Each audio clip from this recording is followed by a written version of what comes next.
sina regis prodeunt,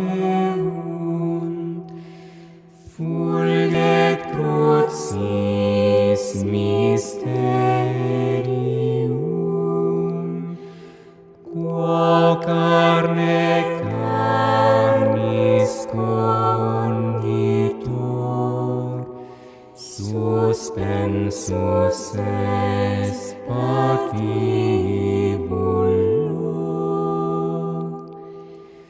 quo vulneratus in super, mucrone dirullanse,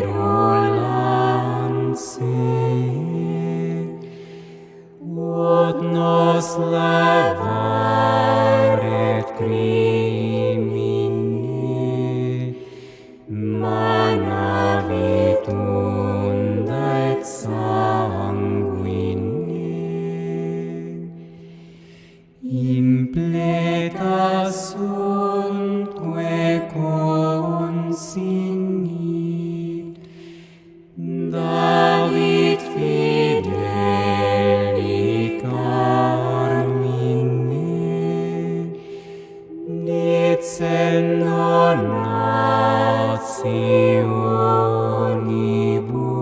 nationibus, regna vital igno Deus. Arbor decor et fulgida, ornata regis purpura,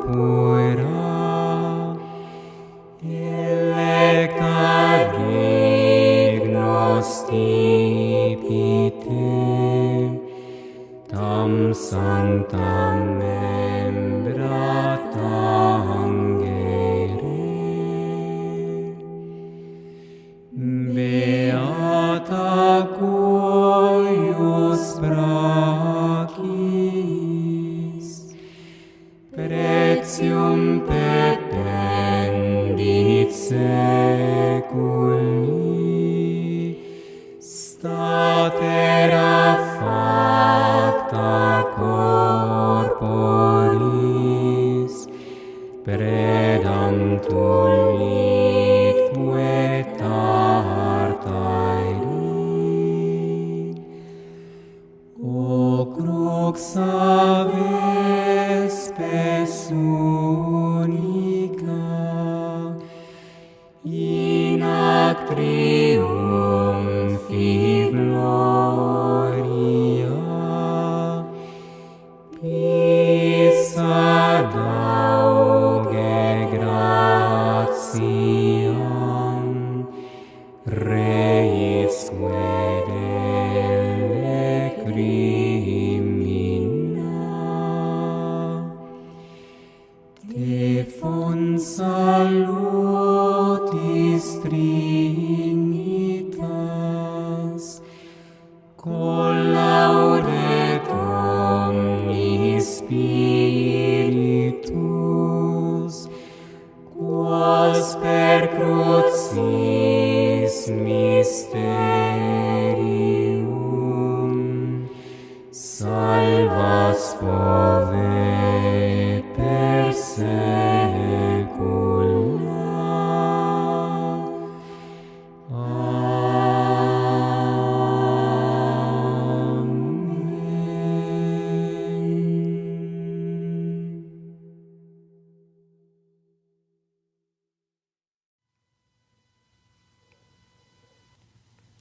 A contrição perfeita, uma chave de ouro do céu, aos fiéis oferecida, por J.D. Driesch, sacerdote da Arquidiocese de Colônia,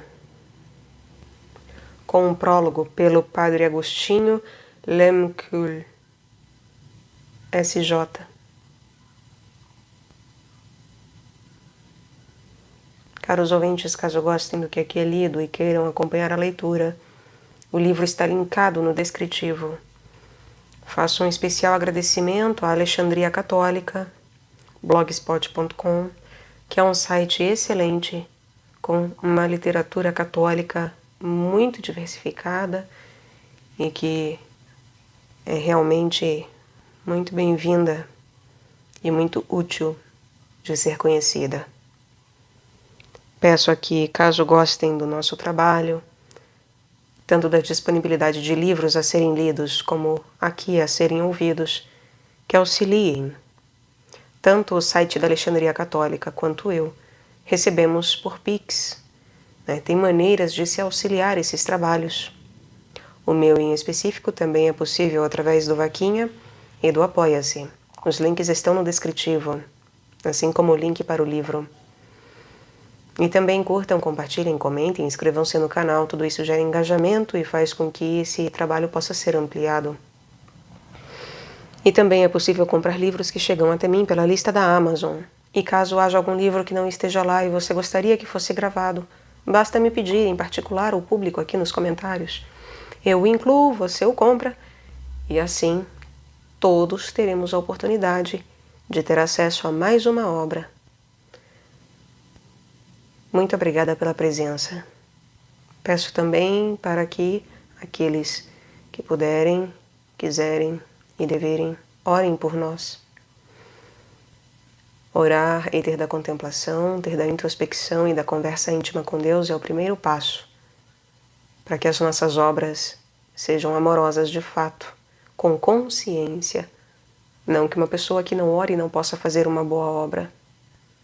Nós fazemos muitas vezes, sem sabê-lo, ou enfim, por uma via que justamente é desconhecida, que é apenas mental pela lógica ética e moral da sociedade ou daquilo que acreditamos, mas muito melhor o é quando de fato reconhecemos a verdadeira fonte, que é Deus.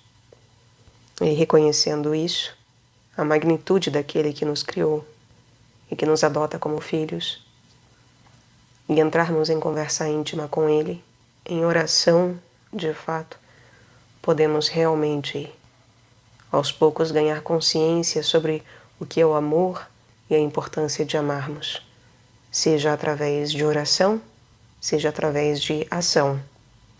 As duas coisas são complementares. Oremos e laboremos, ajudando com materialidade e com espiritualidade. Muito obrigada pela presença. A todos uma boa escuta. Prólogo. Tanto pela importância da matéria de certo bem conhecida de maioria dos cristãos, como pela abundância de doutrina e interesse com que ela é tratada no que diz respeito à sua utilidade prática, bem pode-se dizer que este livrinho encerra, em suas poucas páginas, o valor de muitos volumes. O grande meio de salvação chamou Santo Afonso Maria de Ligório a um livrinho que, entre muitos outros, compôs sobre a oração. O grande meio de salvação. Um livro que Santo Afonso Maria de Ligório compôs sobre a oração. E diz dele que queria vê-lo nas mãos de todos, por tratar de um meio tão principal e de tanta eficácia para assegurar o céu às almas. Pois, com não menos verdade, ainda que em sentido algum tanto distinto, devemos dizer outro tanto da prática do amor e contrição perfeita, como sendo o grande meio de salvação, pois que está em conexão ainda mais imediata com a consecução da vida eterna do que somente a oração. Por isso, queria eu, como Santo Afonso com o seu, ver este livrinho nas mãos de todos, persuadido de que a sua atenta leitura e a execução prática das doutrinas que nele se ensinam abrirão as portas do céu a muitíssimas almas, para quem, sem ele, estariam eternamente cerradas, e de que hão de acrescentar de uma maneira inesperada o direito ao céu e à eterna bem-aventurança a muitas outras que, pela guarda da graça santificante, já são credores dele. Não deveria haver cristão algum que não estivesse solidamente instruído sobre a transcendência que tem um ato de contrição e caridade perfeita, pois que é de incalculável importância tanto para a hora da morte própria como para a dos outros, a quem talvez tenha de assistir. E assim, pois, ninguém deveria esquecer-se desta verdade em tempo de saúde. Porém, para o tempo de enfermidade e de perigo, sobretudo, é sumamente para desejar-se que a conheçam a fundo e profundamente agravem na alma os que a têm esquecido ou só imperfeitamente a conhecem. Oxalá, pois, se difunda o mais possível essa obrazinha, e não duvido de que a sua leitura será acompanhada de inumeráveis bênçãos do céu. Padre Agostinho. Valkenburg, Colégio de Santo Inácio, outubro de 1903. Introdução.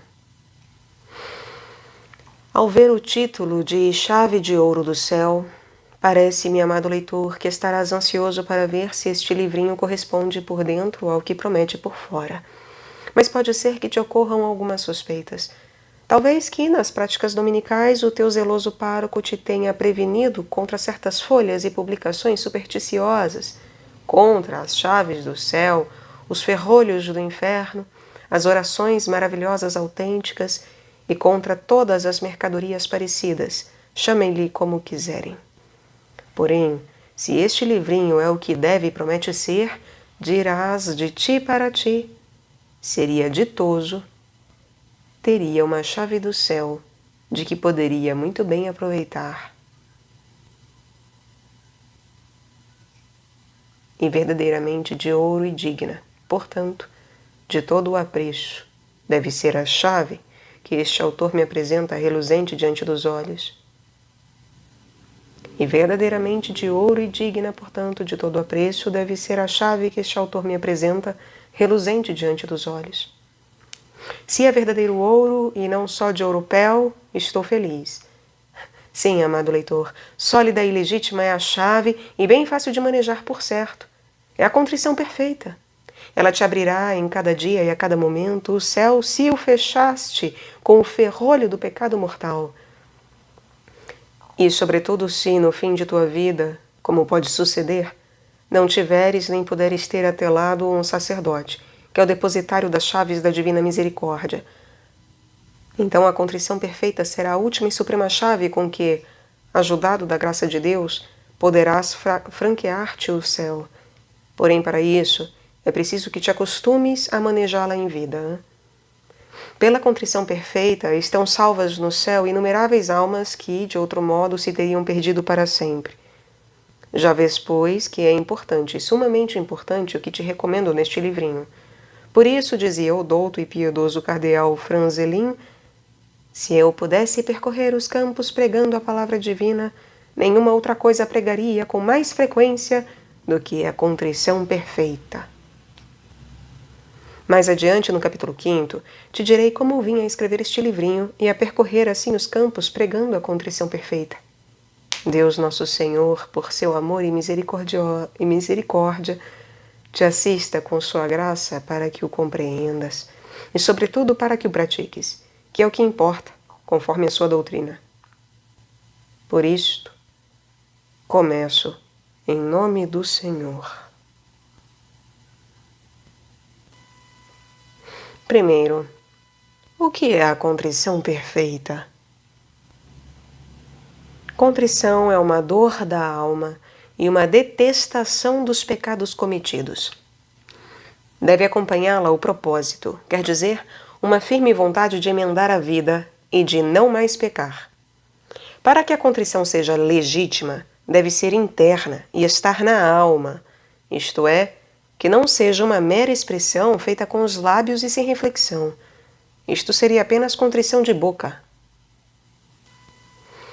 Não é necessário manifestar exteriormente a contrição interna por meio de suspiros, lágrimas, etc. Tudo isso pode ser sinal de contrição. Não é, porém, a sua essência. A essência da contrição está na alma, na vontade, em afastar-se deveras do pecado e converter-se para Deus. Além disso, a contrição deve ser geral, quer dizer, deve estender-se a todos os pecados cometidos, ou pelo menos a todos os mortais. Deve finalmente ser sobrenatural e não meramente natural, pois esta nada aproveita. Segue-se que a contrição, como todo o bem, deve proceder de Deus e da sua graça, e, com a graça de Deus, desenvolver-se na alma. Porém, não tenhas receio, hein? Basta que a peças, basta que tenhas boa vontade e te arrependas por algum motivo legítimo, sobrenatural, e Deus te dará a graça necessária. Se o motivo se funda na natureza ou somente na razão, por exemplo, nos danos temporais, na vergonha, doença, etc., é muito fácil que a dor seja puramente natural e sem mérito. Porém, se o motivo da contrição é alguma verdade da fé, por exemplo, o inferno, o purgatório, o céu, Deus, etc., então a contrição é legítima, sobrenatural. E esta contrição legítima e sobrenatural pode, por sua vez, ser de duas classes, perfeita e imperfeita. E com isso temos chegado à nossa matéria da contrição perfeita. Em poucas palavras, contrição perfeita é a contrição que procede do amor. Imperfeita é a que procede do temor de Deus. É contrição perfeita quando procede de amor perfeito a Deus. Porque amo a Deus, então passo pela contrição. Pois bem, o nosso amor a Deus é perfeito quando o amamos porque Ele é em si infinitamente perfeito, formoso e bom, amor de benevolência, e porque nos mostrou de uma maneira tão admirável o seu amor, amor de agradecimento. É imperfeito o amor de Deus quando o amamos porque esperamos alguma coisa dele, de modo que, com o amor imperfeito, pensamos sobretudo nos dons. Com o perfeito, na bondade do dador. Com amor imperfeito, amamos mais os dons. Com o perfeito, amamos mais o doador, o dador. E isto não tanto pelos seus dons, como pelo amor e bondade que nos dons se manifesta. Do amor nasce a contrição. Será, pois, perfeita a contrição se nos arrependermos dos pecados por amor perfeito de Deus, quer seja de benevolência, quer de agradecimento. Será imperfeita se nos arrependermos dos pecados por temor de Deus, medo de Deus, porque pelo pecado perdemos a recompensa de Deus, que é o céu, e merecemos o seu castigo, o inferno ou o purgatório. Na contrição imperfeita, fixamo-nos principalmente em nós e nas desgraças que, segundo a fé nos ensina, nos acarretou o pecado. Mas na contrição perfeita, fixamo-nos sobretudo em Deus, na sua grandeza, na sua formosura, amor e bondade, vendo quanto o pecado o ofende e que foi o pecado que lhe ocasionou tantos sofrimentos e dores para nos redimir. Na contrição perfeita, nós não queremos unicamente o nosso bem, senão o bem de Deus. Com um exemplo verás melhor. Quando São Pedro negou o Divino Salvador, saiu fora e chorou amargamente. Por que chora, São Pedro? Hein? É porventura pensando na vergonha que vai ter diante dos outros apóstolos? Se assim fosse, a sua dor teria sido puramente natural e sem mérito. É porque receia que seu divino mestre lhe tire como merece o cargo de apóstolo e superior e o expulse do seu reino? Ora, então seria boa contrição, mas somente imperfeita. Mas não. Pedro arrepende-se e chora antes de tudo, porque ofendeu a seu amado mestre, tão bom, tão santo, tão digno de ser amado, e por ser tão desagradecido ao seu imenso amor por ele.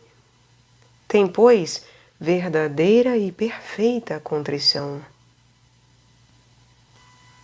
Agora dize-me, tens tu também, cristão de minha alma, algum fundamento, algum motivo parecido com o de São Pedro para te arrependeres dos teus pecados por amor e por amor perfeito e agradecido? Sim, certamente, pois os benefícios que Deus te tem feito são mais que os cabelos da tua cabeça, e considerando-os, podes dizer em cada um deles o que dizia São João: amemos a Deus, já que Ele nos amou primeiro. E como te amou? Com amor eterno te amei, disse Ele, e me compadeci de ti e te atraí a mim. Sim, com amor eterno Ele te amou, desde toda a eternidade, desde quando ainda não havia nenhum átomo de ti sobre a terra. Te olhou com aqueles seus olhos amorosos e que tudo penetram, e te preparou alma e corpo, céu e terra, com o amor com que uma mãe prepara todo o necessário para o filhinho que ainda não nasceu. Ele deu-te a saúde e a vida. Ele te deu e te dá, em cada dia, todos os bens naturais.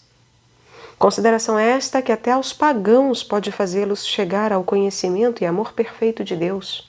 Quanto mais a ti, cristão, que conheces outro gênero muito diferente de amor e de bondade, o amor e bondade sobrenatural de Deus para contigo, porque Deus se compadeceu de ti.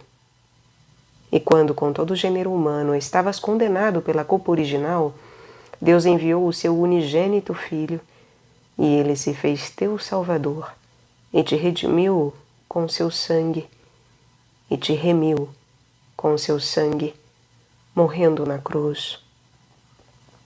E em ti pensava com um entranhado amor quando agonizava no Horto das Oliveiras, e quando derramava o seu sangue com os açoites e os espinhos, e quando subia arrastando a cruz, a pesada cruz, pelo longo e áspero caminho do Calvário, e quando, cravado nela, se desfazia em sangue, entre indizíveis tormentos. Em ti pensava com entranhado amor, como se tu foras o único homem da terra. Que tens a concluir daqui? Amemos a Deus, já que Ele nos amou primeiro. E Deus te atraiu a Ele pelo batismo, graça capital e primeira da tua vida, e pela Igreja, em cujo seio foste então admitido. Quantos há que só à força de trabalhos e canseiras conseguem encontrar a verdadeira fé? E a ti, te a ofereceu Deus desde o berço, por puro amor. Atraiu-te a Ele e te atrai sempre pelos sacramentos e pelas inumeráveis graças interiores e exteriores de que te enche todos os dias. Pois em verdade estás nadando como em imenso mar na bondade e amor de Deus. E este amor quer ainda coroá-lo colocando-te consigo no céu, fazendo-te eternamente feliz. Que lhe deves, por tanto amor? Não é verdade que deves corresponder a Ele? Amemos também a Deus, já que Ele nos amou primeiro. Pois vamos a contas, e dize-me, como tens pago a Deus, tão bom e amoroso, o seu amor e bondade para contigo? Dir-me-ás, sem dúvida, que com ingratidão e pecados. E pesa-te essa ingratidão? Sem dúvida que sim. E queres ressarcir a tua pesada ingratidão, amando quanto possas tão grande e amoroso benfeitor. Pois olha, se é assim, já tens contrição perfeita. Contrição de amor de Deus. Para facilitar, chama-se esta contrição de amor de Deus, contrição de amor e de caridade.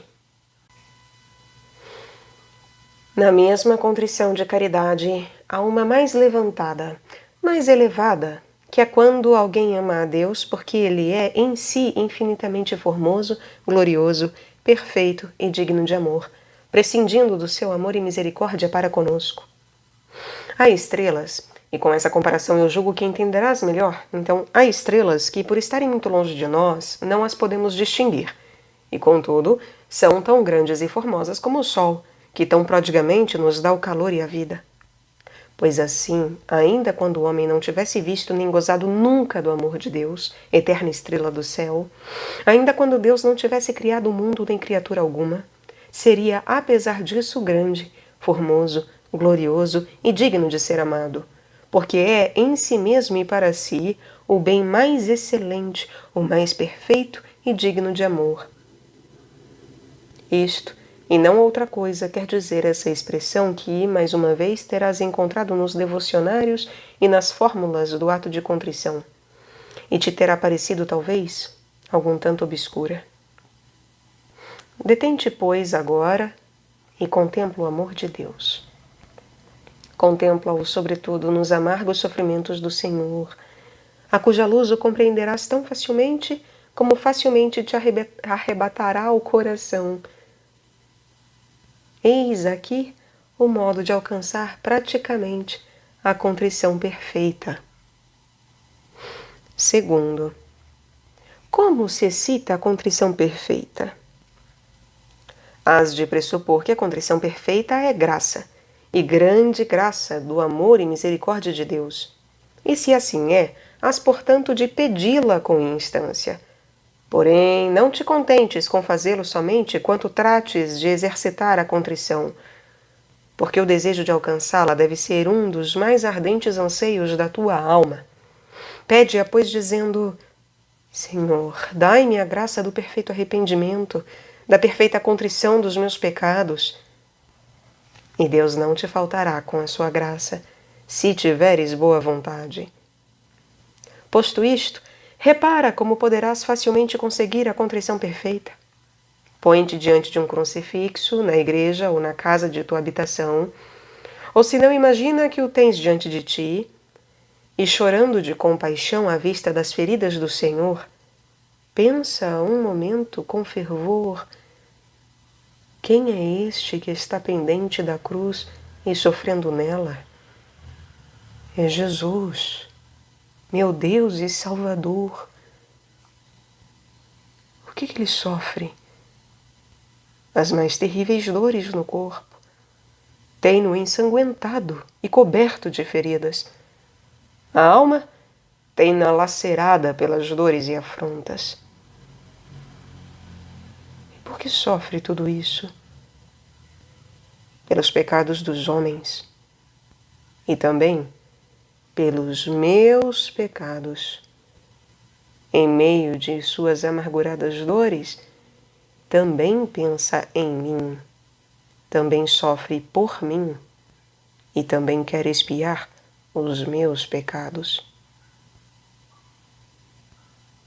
Entretanto, deixa que o sangue redentor do Salvador, quente ainda, caia sobre ti, gota a gota, e pergunta a ti mesmo como tens correspondido ao teu Salvador, tão atormentado por ti. Pensa um momento, recorda os teus pecados e esquece-te, se quiseres, do céu, do inferno, e arrepende-te principalmente, porque são eles, os pecados teus, que a tão miserando estado reduziram o teu Salvador. Promete-lhe que não tornarás a crucificá-lo com mais pecados. E por fim reza, pausadamente e com fervor, acompanhando com um sentimento interno as palavras, a fórmula da contrição. Esta oração ou fórmula pode ser diversa e ainda pode cada um servir-se para ela de suas próprias palavras. No fim do livrinho encontrarás algumas. Contudo, juntarei aqui uma bastante vulgar, uma bastante conhecida.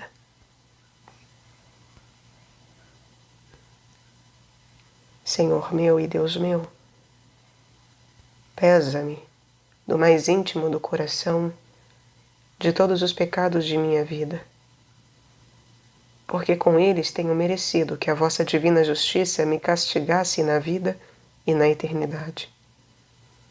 Porque tenho respondido ao vosso amor com tanta ingratidão, sendo como sois o meu maior benfeitor. Porém, sobretudo, porque com eles vos tenho ofendido a vós, meu bem supremo e digno de todo o amor, proponho firmemente emendar-me e não mais pecar. Dai-me, meu Jesus, a graça para cumpri-lo. Amém.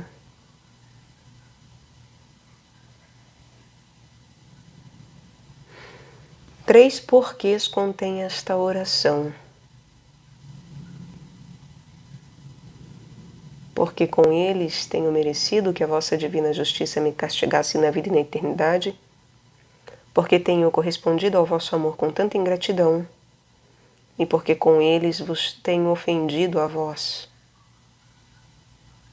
E cada porquê acompanha um motivo de contrição, primeiro da imperfeita, depois da perfeita, pois da imperfeita se passa mais facilmente para a perfeita, e é por isto conveniente unir as duas espécies de contrição. Em outras palavras, convém que se excite em primeiro lugar a contrição imperfeita, e depois a perfeita. Dize, pois, primeiro, porque com eles tenho merecido. Isto é ainda a contrição imperfeita. Segundo, porque tenho correspondido.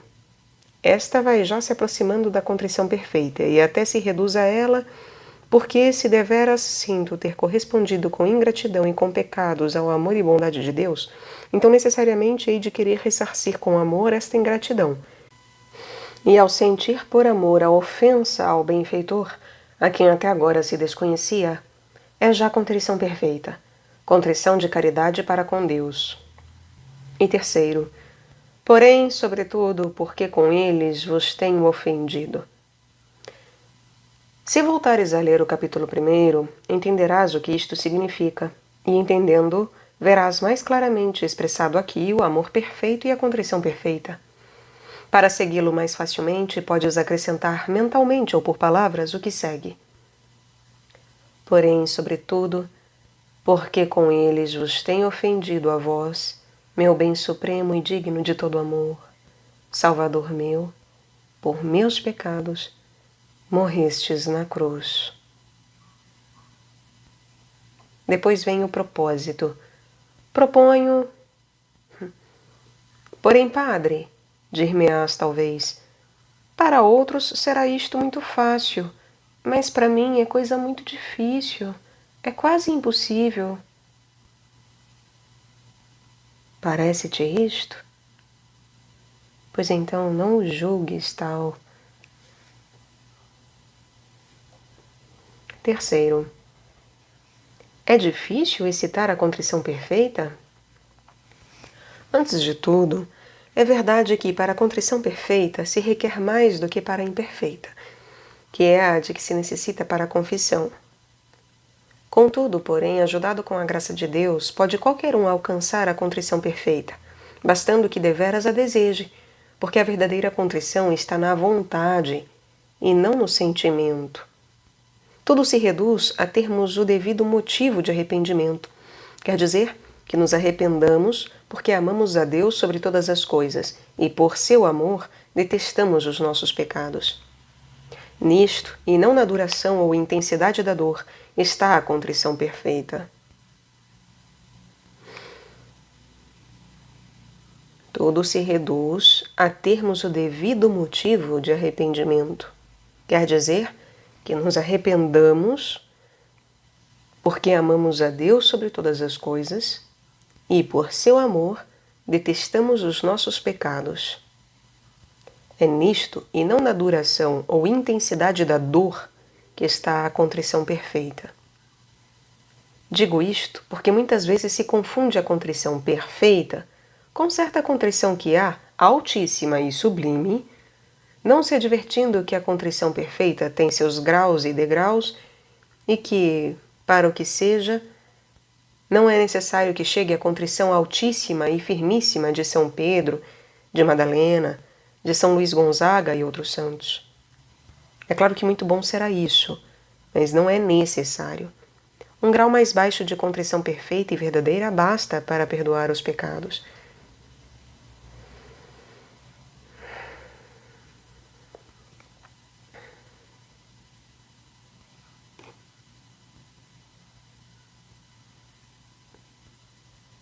Então, entender o motivo do arrependimento é muito importante para a perfeição da contrição, sendo que não se deve confundir isto com uma outra contrição que há, que é a altíssima e sublime, né? Sendo que não é necessário chegar a uma contrição altíssima e firmíssima, como de São Pedro, de Santa Maria Madalena, São Luís Gonzaga e outros santos. Sendo que muito bom seria isso, mas que não é necessário. Um grau mais baixo de contrição perfeita e verdadeira já basta para perdoar os pecados. Além disso, advertirás uma coisa, que me parece te animará e te dará confiança para poderes alcançar a contrição perfeita.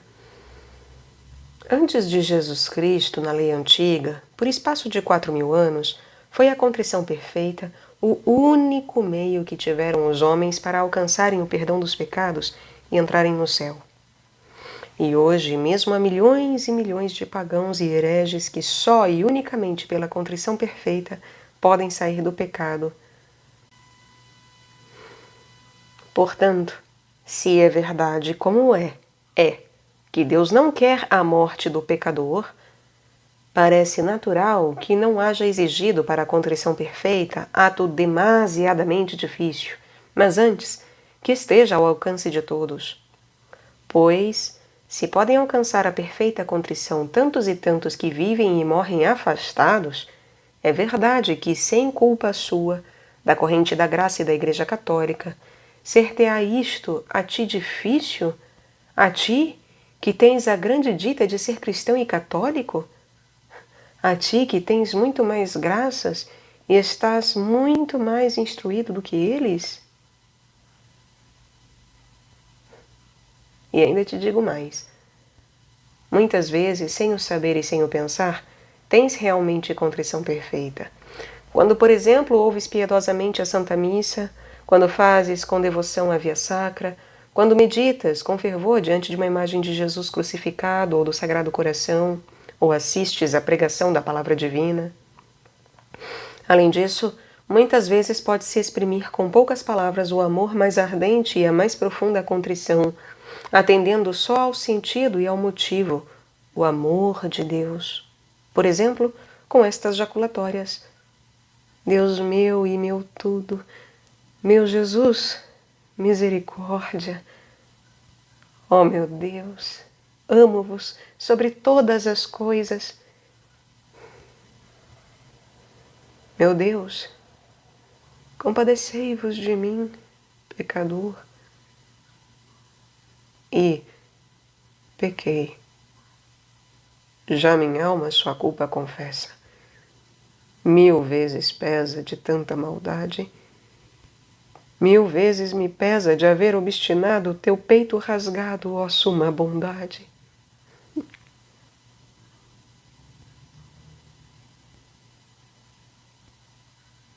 Finalmente, se tão soberanos efeitos obra Deus pela contrição perfeita, sinal é de que quer que a esse temos e de que Ele nos ajudará para consegui-la. E que efeitos são estes que produz a contrição perfeita? Quarto, que efeitos produz a contrição perfeita? Efeitos verdadeiramente admiráveis. Se és pecador, perdoa-te imediatamente os pecados, e isto de cada vez e ainda antes de receberes o sacramento da confissão. Necessário é, porém, que tenhas vontade de confessá-los mais tarde, vontade esta que já está incluída na contrição perfeita.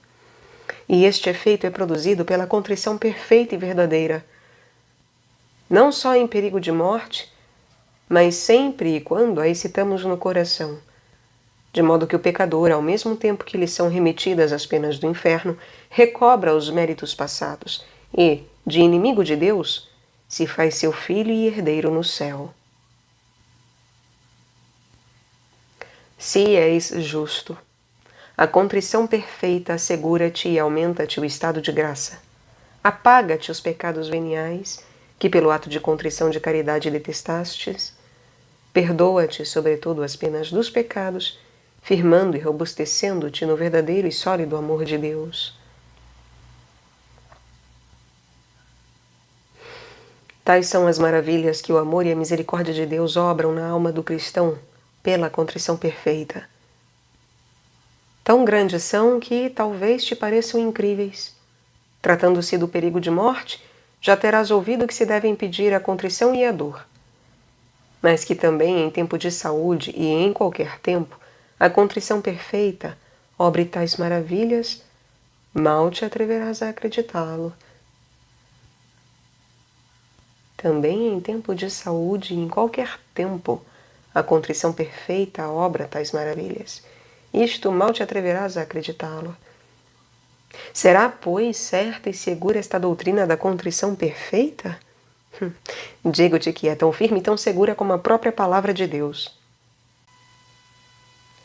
No Concílio Ecumênico de Trento, onde a Igreja declarou e explicou os principais ensinamentos divinos que já eram correntes nela e eram combatidos por muitos hereges, disse na seção 14, capítulo 4, a contrição perfeita, a contrição que procede do amor de Deus, justifica o homem e reconcilia-o com Deus ainda antes de receber o sacramento da confissão. Como o concílio não diz que isto seja só em tempo de necessidade e em perigo de morte, segue-se que a contrição perfeita produz sempre este efeito. E para o afirmar, apoia-se a Igreja na palavra e ensino de Jesus Cristo, que diz, entre outras coisas, se alguém me ama, e isto só o faz o que tem verdadeira contrição no coração, meu Pai o amará, e nós viremos a Ele e faremos morada nele.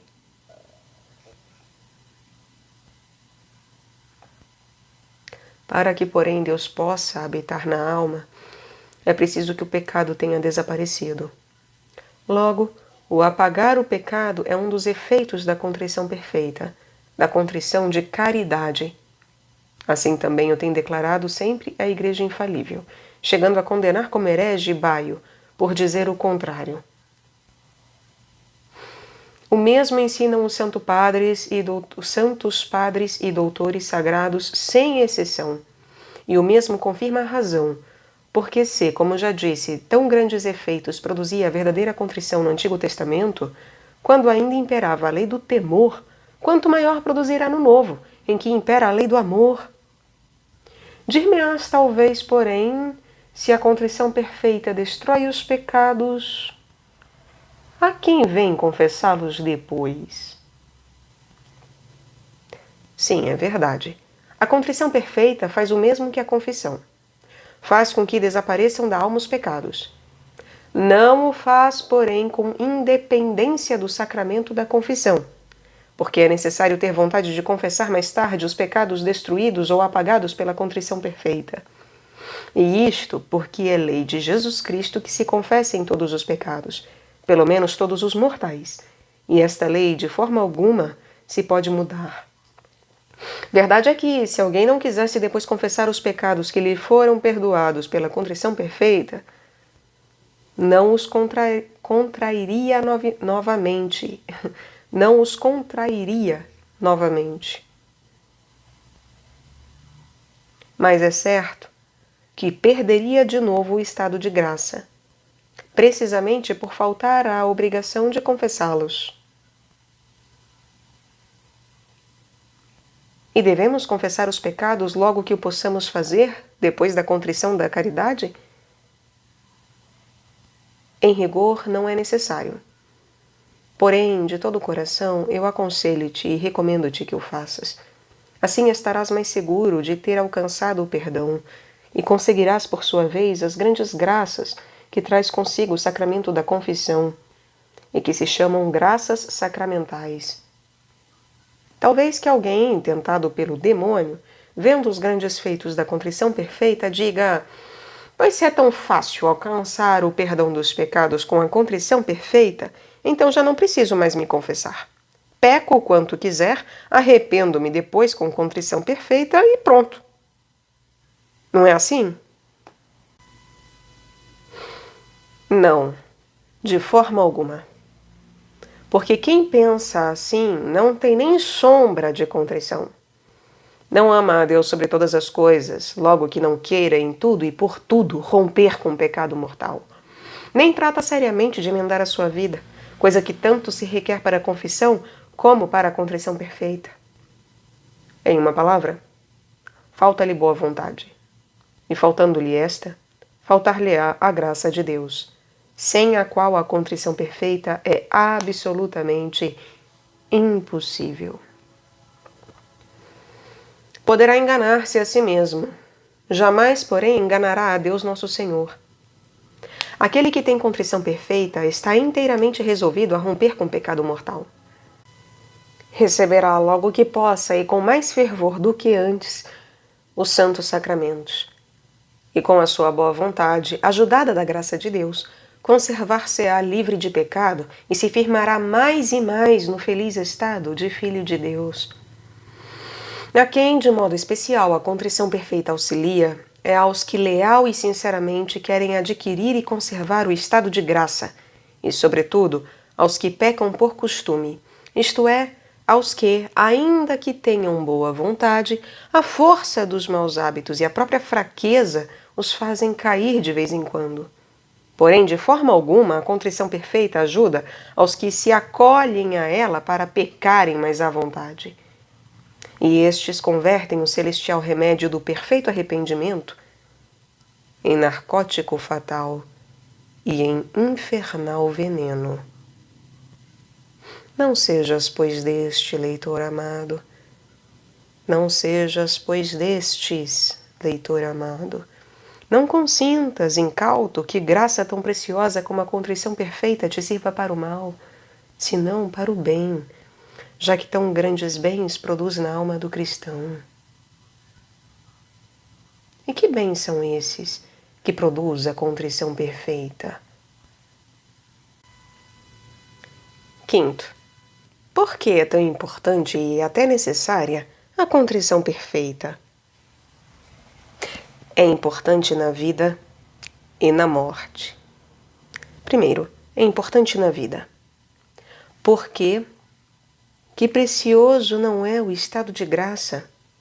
A graça não adorna somente a alma, mas invade-a e penetra-a toda e transforma-a em uma nova criatura, em filha de Deus e herdeira do céu. Além disso, faz com que todas as obras e trabalhos dos cristãos sejam meritórios para o céu. A graça é a varinha mágica que tudo converte em ouro, porém em ouro de méritos celestiais. Pelo contrário, que triste é o estado do cristão que jaz em pecado. Todos os seus trabalhos, todas as suas orações, todas as suas boas obras ficam inúteis e sem mérito para o céu.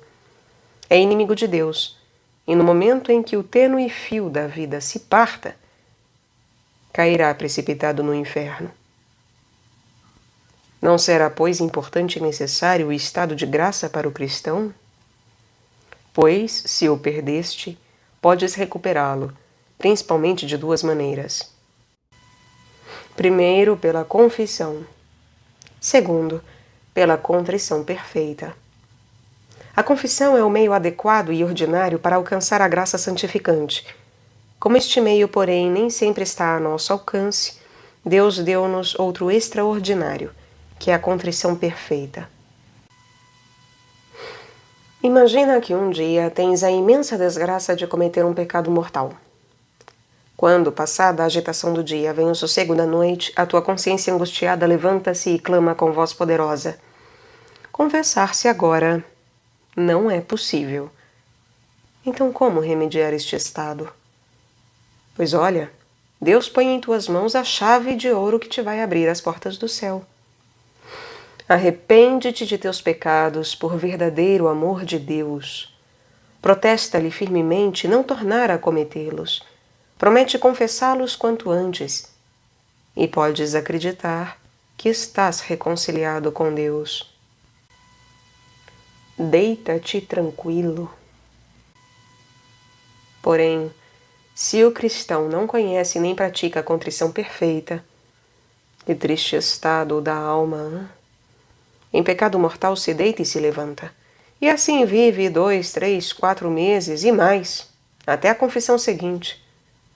E talvez que neste estado continue por anos inteiros, sem que a profunda noite do pecado seja interrompida, nem um momento sequer, na sua alma, pelos raios do sol da graça depois da confissão. Triste estado! Viver quase sempre em pecado, inimigo de Deus, sem mérito para o céu e em perigo de eterna condenação. Mas, quando alguém, antes de receber um sacramento, por exemplo, da confirmação ou do matrimônio, se lembra de um pecado grave e não perdoado, pode, pela contrição perfeita, fazer-se digno de receber o sacramento. Somente para a comunhão isto não basta. É necessária a confissão. Também para o cristão que está em estado de graça, é importante o uso frequente da contrição perfeita. Antes de tudo, nunca podemos estar completamente seguros de que estamos em estado de graça. Nunca podemos estar completamente seguros de que estamos em estado de graça. Porém, esta segurança aumenta e se confirma em cada ato de verdadeira contrição perfeita. Sucede, além disso, que alguém tenha dúvidas sobre se consentiu em alguma tentação. Estas dúvidas acovardam e desalentam a alma no caminho da virtude. O que há de se fazer nesses casos? Examinar se consentimos ou não? Isso de nada aproveita. Excita-te a contrição perfeita e fica tranquilo. Porém, ainda que tivéssemos toda a certeza possível de que estamos em graça, que preciosa não é a contrição perfeita? Por cada ato de contrição perfeita, aumentamos este estado de graça na alma, e cada grau de graça vale mais do que todas as riquezas do mundo. Por cada ato de contrição perfeita e caridade, destroem-se os pecados veniais e as faltas que mancham a alma, e esta fica cada vez mais formosa diante de Deus. Por cada ato de contrição perfeita são perdoadas as penas temporais dos pecados. Uma nota do tradutor: isto quer dizer que se perdoam sempre algumas penas e até todas, se o ato for muito intenso. Recorda-te do que o Senhor disse a Santa Maria Madalena: perdoados lhes são muitos pecados, porque muito amou. E se tanto apreciamos, e com razão, as indulgências, as boas obras, as esmolas, incluamos entre estas a caridade, a rainha das virtudes. Por cada ato de contrição perfeita vai a alma confirmando-se mais e mais no bem, e robustecendo-se contra o mal, de modo que, com razão, pode esperar a suprema graça da perseverança final. Já vês, pois, que é importante a contrição perfeita na vida, porém, de modo particular. E segundo, é importante na morte, sobretudo em perigo de morte repentina. Houve um grande incêndio numa cidade, e neste pereceram centenas de pessoas. Entre muitas que gemiam no pátio de uma casa, via-se um menino de 12 anos que de joelhos pedia em voz alta a graça da contrição. Explicou depois por que o fazia, e suplicou que orassem com ele em voz alta. Talvez que por seu intermédio muitos daqueles infelizes se salvassem para sempre. Perigos como este sem conta te cercam, e quando menos penses, podes ser vítima de uma desgraça repentina. Podes, por exemplo, cair de uma árvore, podes ser atropelado por um carro na rua, podes ser surpreendido de noite pelo fogo na tua habitação, podes colocar mal o pé em uma escada. Pode ser que, enquanto trabalhas, te falte repentinamente os sentidos e caias. Levam-te moribundo a casa, vão a correr a chamar o sacerdote. Este, porém, tarda em chegar, e urge tanto. O que fazer então? Excita-te em seguida a contrição perfeita. Arrepende-te por amor e gratidão para com Deus, e Jesus Cristo paciente salvar-te-á por toda a eternidade. A contrição perfeita terá sido para ti a chave do céu no último momento e no último e supremo transe para a alma e para o corpo. Com isto, não desejo que alguém se aventure a deixar tudo para o último momento, não, à mercê de um ato de contrição perfeita, julgando ficar já por isso livre de pecado. Pois é muito duvidoso que a contrição perfeita possa servir aos que têm pecado à sua sombra. O que deixo dito vale, antes de tudo e sobretudo, para os que têm boa vontade. Dir-me-ás, porém haverá tempo em tais circunstâncias para fazer um ato de contrição perfeita? Ora, com a ajuda de Deus, sim, porque para a contrição perfeita não se requer muito tempo, sobretudo quando antes, em tempo de saúde, nos temos exercitado nela. Em um momento a podemos excitar e penetrar na alma. E como em casos tão extraordinários tem mais eficácia a graça de Deus e o Espírito mais atividade no transe tremendo da morte, dos momentos se fazem horas.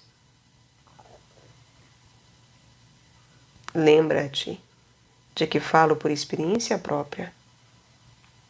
Uma vez, a 20 de julho de 1886, estive em grande e terrível perigo de morte. Seria coisa de 8 ou 10 segundos, o espaço para meio Pai Nosso. Pois em tão curto tempo de espaço, 1000 pensamentos cruzaram-se em minha mente. A minha vida inteira passou diante de minha alma, com rapidez incrível, e atrás dela, o que seria de mim depois de minha morte? Tudo isso, como disse, num espaço de tempo insignificante, o suficiente para meio Pai Nosso. Por dita minha, porém, e grande favor de Deus, a quem rendo graças, não foi aquele momento para a morte, mas sim para a vida. Do contrário, eu não poderia ter escrito a chave de ouro. Pois a primeira coisa que fiz em tão terrível momento foi o que, segundo o catecismo, deve fazer todo cristão em perigo de morte: excitar-se à contrição e recorrer a Deus pedindo-a e implorando-a a seu favor. E a verdade é que, naquela ocasião, creio que aprendi a amar e apreciar o valor da contrição perfeita. Desde então tenho difundido, quanto me tem sido possível, o seu conhecimento e estima. E esta misericórdia que podes exercitar na tua alma no último momento, podes exercitá-la também com os demais cristãos, teus irmãos. E quão triste é que, em tão apurado transe, não seja isto melhor compreendido. Acode muita gente, choram e gritam desordenadamente e, sem saber que fazer, correm à procura do médico e do sacerdote, trazem todos os remédios que têm em casa e, entretanto, o enfermo agoniza. E naqueles breves, mas preciosos momentos, talvez não haja quem se compadeça da sua alma imortal e lhe proponha que faça um ato de contrição perfeita e o salve para sempre.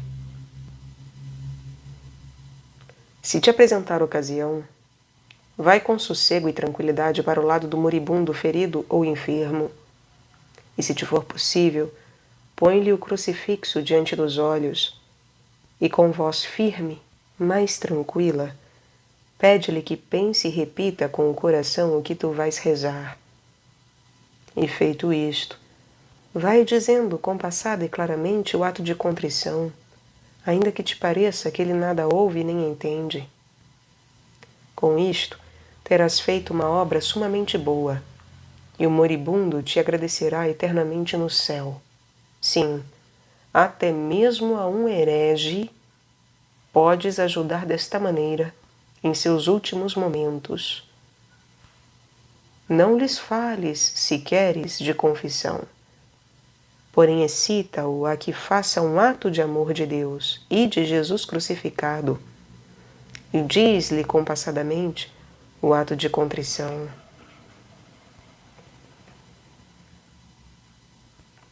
Sexto, quando se deve excitar a contrição perfeita? Se com fidelidade e bom desejo me tens seguido até aqui, cristão leitor, deixa que, olhando-te afetuosamente, apertando-te a mão, te diga de todo o coração e com a maior insistência: dá este prazer a Deus e à tua alma. Faze devotamente todas as noites, com tuas orações, um ato de contrição perfeita. Não deixes passar noite alguma sem exame de consciência e contrição, como não deixes passar manhã alguma sem purificar a intenção. Não pecarás, é claro, se o deixares de fazer alguma vez. Porém, tem por bom e saudável o conselho que te dou.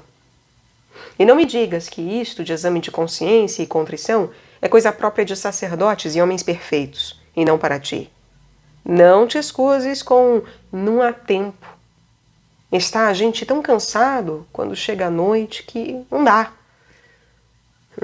Quanto tempo julgas que é necessário? Meia hora? Não. Um quarto de hora? Também não. Poucos minutos bastam. Não costumas recitar algumas orações antes de te deitares? Pois então, em seguida à tua pequena oração, pensa uns momentos nas faltas e pecados do dia que acaba de passar e reza pausadamente e com fervor diante do crucifixo o ato de contrição. Depois podes recolher-te tranquilo. Deste ao Senhor as boas noites e Ele te respondeu: boa noite, filho. Ele perdoou-te misericordiosamente os teus pecados. Que te parece, hã? Falo desde esta noite e jamais te arrependerás. Se nesta vida tiveres a imensa desgraça de cometeres um pecado mortal, não permaneças mergulhado em tão grande miséria. Levanta-te pela contrição perfeita. Levanta-te imediatamente, ou mais tarde, logo que faças as tuas orações da noite. Depois, não demores muito em confessar-te. E finalmente, cristão de minha alma, mais cedo ou mais tarde terás de morrer. E se o que não te desejo, a morte te colhesse de improviso, já sabes onde está o remédio. Já sabes onde está a chave do céu. Chama imediatamente por Deus com íntima e perfeita contrição. E se em vida te exercitares nela gostosa e devidamente, não te faltarão então tempo, vontade e graça de Deus para teres firme contrição perfeita. E a contrição perfeita te salvará. Porém, se antes de morrer tens tempo para prevenir-te e preparar-te para o caminho da eternidade, que a última coisa que na terra penses e faças com conhecimento seja um ato de entranhado amor de Deus, teu Criador, teu Redentor, Salvador e Juiz, um ato de sincera e perfeita contrição de todos os pecados de tua vida. Feito isto, lança-te com confiança nos braços da misericórdia divina, e Deus será para ti bondoso juiz.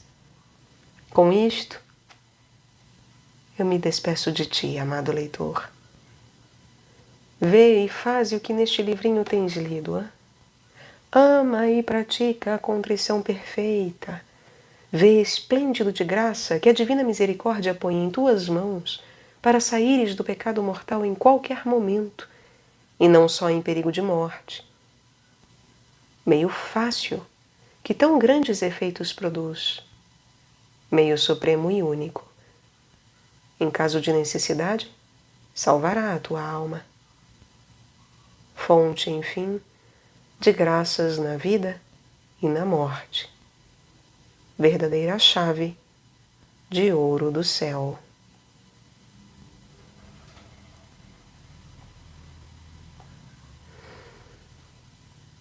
Atos de contrição.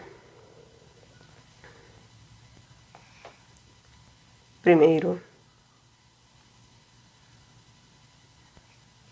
Senhor meu Jesus Cristo, Deus e homem verdadeiro, Criador e Redentor meu, por serdes vós quem sois e porque vos amo sobre todas as coisas, pesa-me de todo o coração de vos ter ofendido.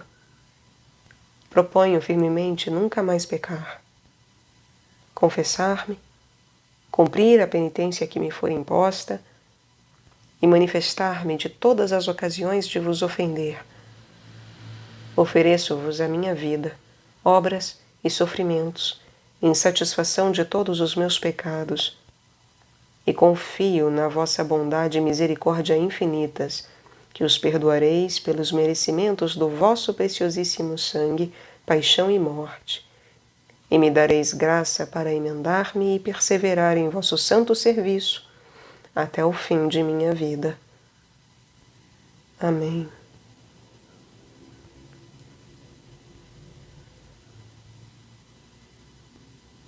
Segunda. Senhor meu e Deus meu, do íntimo do coração me pesa de todos os pecados da minha vida. Pesa-me, porque com eles mereci o purgatório ou o inferno, porque tenho desprezado o céu e porque tenho sido tão ingrato para convosco, o meu maior benfeitor. Pesa-me sobretudo porque com os meus pecados vos tenho açoitado e crucificado, a vós, meu amabilíssimo Salvador. Agora, porém, amo-vos, meu maior benfeitor, meu Pai amabilíssimo e misericordiosíssimo Redentor. Amo-vos de todo o coração e sobre todas as coisas, e porque vos amo, me pesa e me arrependo de vos ter ofendido. Deus meu, que sois infinitamente formoso, bom e digno de ser amado. Proponho firmemente emendar a minha vida e não mais pecar. Ó meu Jesus, dai-me a vossa graça para cumpri-lo. Amém. Terceiro. Senhor, meu Jesus Cristo, Deus e homem verdadeiro, vós me criastes à vossa imagem e semelhança. Vós me remistes com infinito amor, morrendo na cruz, e me quereis levar ao céu para me fazer eternamente feliz. Eu, em troca, tenho-vos ofendido tantas vezes com meus pecados e tenho merecido justos castigos nesta vida e na outra. Sim, sou o culpado do vosso sangue e de vossas feridas. Tenho afligido e amargurado o vosso amantíssimo coração de Redentor com meus pecados e minha ingratidão. Eu detesto esta ingratidão. E para compensá-la, amo-vos com mais ardente amor sobre todas as coisas. E porque vos amo, pesa-me de todo o coração e sobre todas as coisas de vos ter ofendido. Senhor meu e Deus meu.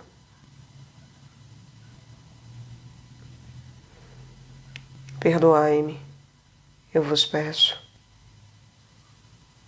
Quero desde este momento emendar-me com fervor. Dai-me, Jesus misericordioso, a vossa graça para isto. Amém.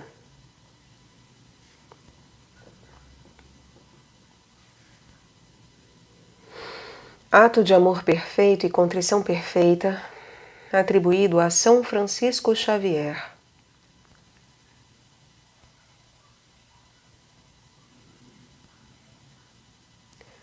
Não me move, meu Deus, para querer-te, o céu que me tens prometido, nem me move o inferno tão temido, para deixar por isso de ofender-te. Tu me moves, Deus meu. Move-me o ver-te cravado em uma cruz, escarnecido. Move-me o ver teu corpo tão ferido. Movem-me tuas afrontas e tua morte. Move-me, enfim, teu amor, e de tal maneira que, ainda que não houvesse céu, eu te amaria, e ainda que não houvesse inferno, eu te temeria. Nada tens que dar-me, porque te quero, porque se não esperasse o que espero, te quereria o mesmo que te quero.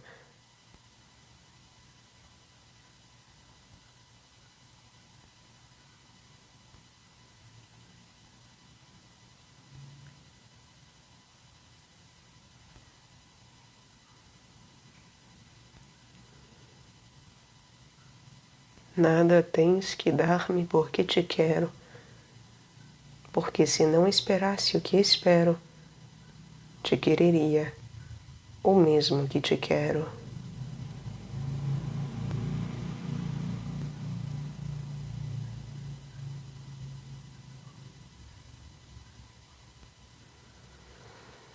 Resumo do ato de contrição que usava o venerável Marcos de Aviano, religioso capuchinho, morto em odor de santidade.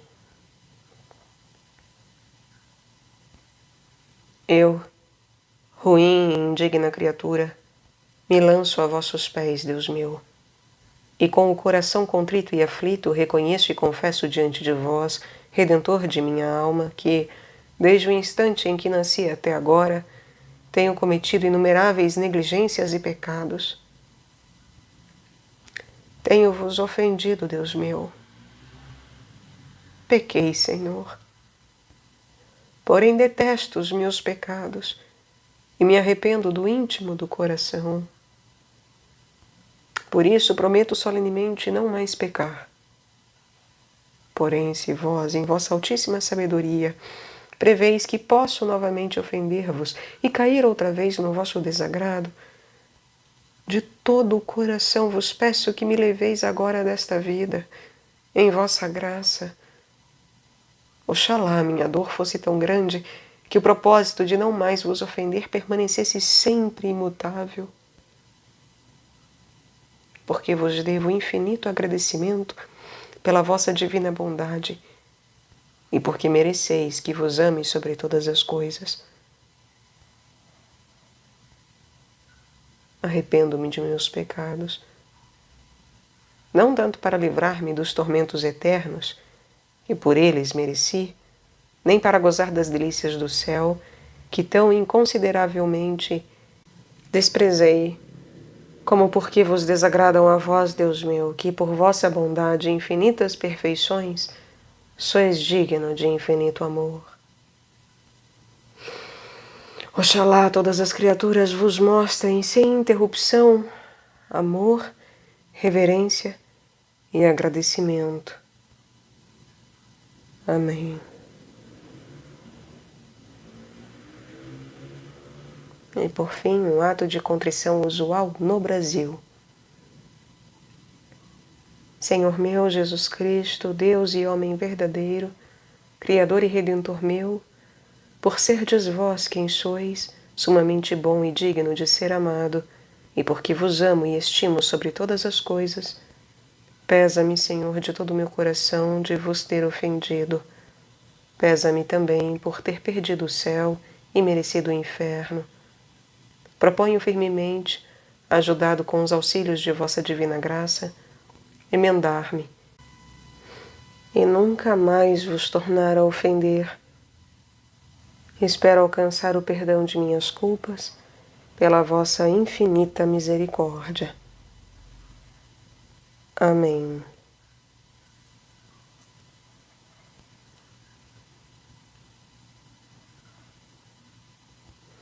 Disposição do Código de Direito Canônico sobre a contrição perfeita. Cânon 916. Quem está consciente de pecado grave, não celebre a missa nem comungue o corpo do Senhor, sem fazer antes a confissão sacramental, a não ser que exista causa grave e não haja oportunidade para se confessar. Nesse caso, porém, lembre-se que é obrigado a fazer um ato de contrição perfeita, que inclui o propósito de se confessar quanto antes. O propósito deste cânon, os canonistas espanhóis da Universidade de Navarra, Pedro Lombardia e Juan Inácio Arrieta, fazem o seguinte comentário na edição anotada do Código de Direito Canônico promovida pela mesma universidade, abre aspas. Este cânon se refere ao celebrante ou ao que recebe o sacramento. Um ato de contrição perfeita, com efeito, perdoa o pecado mortal. Porém, como lembra o segundo mandamento da Igreja, permanece a obrigação de confessar-se previamente à recepção da Eucaristia. Obrigação que só se dispensa a iure, quando coincidem, suposta a contrição perfeita, estas duas condições. Primeiro, causa grave, perigo de morte ou de infâmia se não celebrar ou comungar. Segundo, impossibilidade de confessar-se previamente por falta de confessor idôneo. Naturalmente, o ato de contrição, como parte integrante de sua perfeição, exige o propósito firme de confessar-se, que deve satisfazer-se tão logo seja possível. Confessemo-nos e tenhamos a cada noite ato de perfeita contrição, como se não fôssemos levantar no dia seguinte. Confessemo-nos e tenhamos da contrição perfeita, meus amados irmãos.